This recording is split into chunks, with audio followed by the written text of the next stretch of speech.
ang 8 apo. 7. Ayan. Baka po may pang-8 na. Ano pa? Ano yung wish mo sa kanya? Sir, wait. Pinapractice pa sa bahay. Go.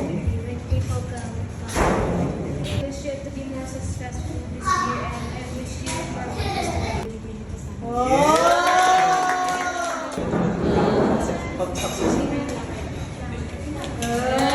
Just the number, pero pag tingnan natin si Daddy kasi pag thank you Daddy sa Good day. Saka baka magkakasakit yun lang. Payo sa mga tulong ninyo ni Grandma. At talagang kayo po talaga yung titingnan.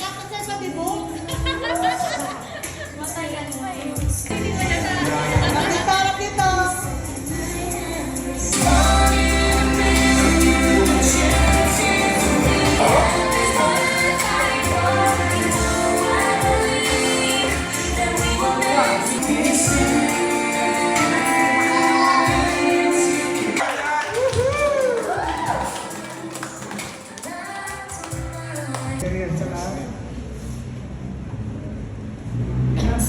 Ganito.